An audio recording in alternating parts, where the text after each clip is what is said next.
नमस्कार, मैं हूं विकास कुमार अग्रवाल। आप देख रहे हैं वीके एक्सप्रेस न्यूज। जनपद संत कबीर नगर, ब्लॉक सांथा, ग्राम सभा नेतारी पूर्वा अकोली का ये मामला है। जरा हम पूछना चाहते हैं, पूरा क्या मामला है, आप बताएं।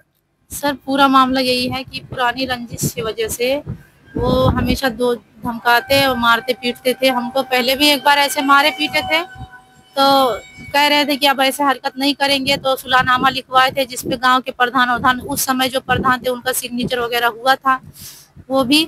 और फिर अभी उसी पता नहीं किस रंजिश की वजह से हमको मारे पीटे, फिर घर में घुस के। सर, कौन लोग आपको मारे हैं? सर, वो गांव के दबंग टाइप के, जैसे बड़ी जाति के लोग हैं और हम लोग छोटे हैं, थोड़ा छोटी जाति के लोग हैं। तो वो लोग जैसे अपना जो है जात का बड़प्पन जनाते हैं गांव में कि हम लोगों के आगे कोई छोटी जाति का नहीं बोलना चाहिए। ये मारपीट कब हुआ? 13 तारीख को शाम में 7 बजे।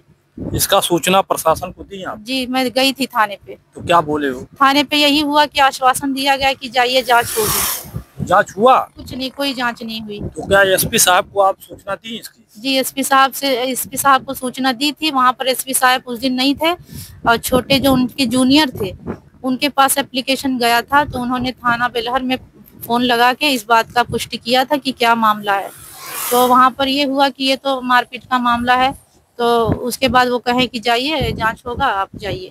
तो क्या हुआ जांच में, क्या हुआ? कुछ नहीं, कोई जांच नहीं हुई।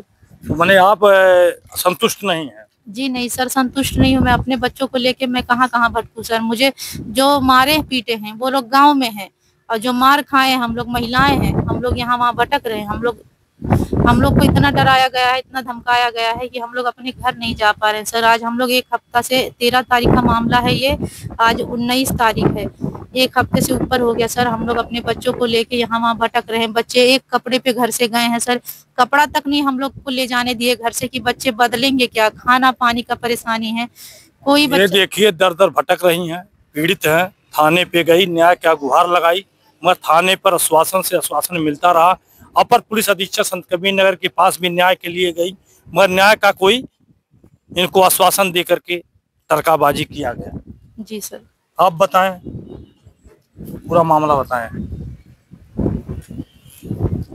एक्चुअली गांव में हुआ ये था ना कि वो मतलब पता नहीं कि उन लोग गाली दे रहे थे, तो मम्मी हमारी टालती जा रही थी बात को कि मतलब ना इन लोगों से बचा जाए। उन लोग थोड़ा अपने आप को ज्यादा मतलब बड़ी जाति के हैं, तो हम लोगों को कुछ समझते नहीं है, इसलिए मतलब हम लोगों से बार बार मतलब झगड़ा करने की कोशिश करते हैं कि इन लोगों को कैसे भी मार के गांव से निकाला जाए।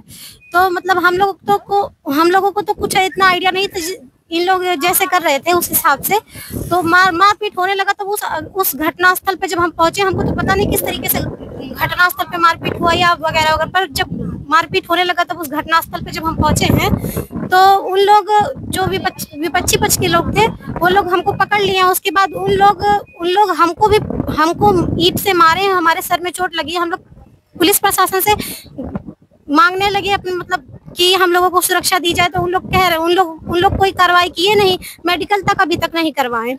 मेडिकल परीक्षण जांच नहीं हुआ है आपका? नहीं हुआ है। और प्रशासन को आप लिखित सूचना दिए हैं? हम लोग कई जगह सूचना दिए हैं और इसकी जानकारी दी, इसके बाद भी कार्रवाई नहीं हुआ है। तो उत्तर प्रदेश के मुखिया से क्या आप चाहती हैं?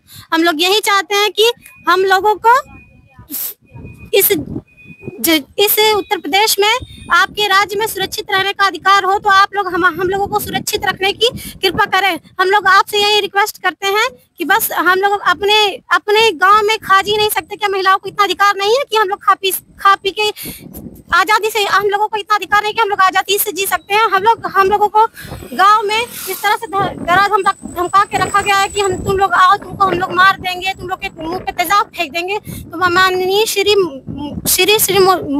मोदी जी से यही आग्रह करती हूँ कि हम लोगों की सुरक्षा के लिए कुछ न कुछ कार्रवाई की जाए। योगी जी से भी मांग करती हैं आप? हाँ, उत्तर प्रदेश के मुखिया से क्या मांग करना चाहते हैं? यही हम मांग करना चाहते हैं कि महिलाओं को सुरक्षित रहने का अधिकार है। आप हमारी किसी प्रकार से सहायता करने की कृपा करें। पुलिस प्रशासन की किसी तरह से हम लोगों को सहायता दिलवाएं या कुछ भी करें। देखिए, उत्तर प्रदेश और केंद्र सरकार का था बेटी पढ़ाओ बेटी बचाओ का नारा है। कहीं न कहीं ये बेटी और माँ प्रताड़ित हो रही हैं। और प्रताड़ित होकर के रोड पे भटक रही हैं। उत्तर प्रदेश की मुखिया बहुत ही सुशील और बहुत ही चाबुक उत्तर प्रदेश में शासन का चाबुक चल रहा है, ये सही है, क्योंकि उनके जो आला अफसर हैं किन्हीं कारण बस चाबुक को रोक रहे हैं, कानून को दबा रहे हैं, पीड़ित का मदद नहीं हो पा रहा है। आप क्या कहना चाहती है प्रदेश सरकार से? जी, मैं माननीय मुख्यमंत्री से यही कहना चाहती हूँ कि सर, आप जहाँ कहीं से भी सुन रहे हैं मेरा वीडियो या इस न्यूज़ चैनल के थ्रू आप हम लोगों की वीडियो सुनिएगा तो प्लीज़ हमारी मदद करिएगा सर। हम लोग बहुत दिन से परेशान हैं। मैं सांथा ब्लॉक में समूह सखी के पद पे काम करती हूँ सर। सर, मुझे 4 साल हो चुका है काम करते हुए ब्लॉक में। सर, मैं जो है बहुत पीड़ित हूँ। मुझे गांव के दबंग लोग बहुत परेशान कर रहे हैं। क्या एक महिला को नौकरी करने का अधिकार नहीं है? अगर महिला घर से बाहर जाके कुछ करना चाहती है तो ये दबंग लोग उसको रोकते हैं, उसके ऊपर तरह तरह के आरोप लगाते हैं। क्या ये सही है सर? आप लोगों के राज में किसी महिला के साथ इतना घिनौना हरकत हो रहा है, इतनी घिनौनी जो है काम हो रहा है, तो आप ये बताइए कि महिलाएं कैसे जिएंगी, कैसे बाहर निकलेंगी, घर से कैसे सुरक्षित रहेंगी? ये देखिए, पीड़ित महिला का मांग है माननीय प्रदेश सरकार मुख्यमंत्री जी से, केंद्र सरकार मोदी जी से मांग कर रहे हैं कि हमको सुरक्षा मिले और बेटी पढ़ाओ बेटी बचाओ का जो नारा है, वास्तव में आपका नारा तो सिद्ध है, मगर प्रशासन द्वारा कहीं न कहीं से ढिलवाई की जा रही है। महिलाओं का उत्पीड़न हो रहा है, महिलाओं पर अत्याचार हो रहा है। हम अपने चैनल के माध्यम से प्रदेश सरकार और केंद्र सरकार से मांग करना चाहते हैं कि इस पीड़ित महिला को न्याय मिले। बने रहे वीके एक्सप्रेस न्यूज चैनल में। जय हिंद, जय भारत।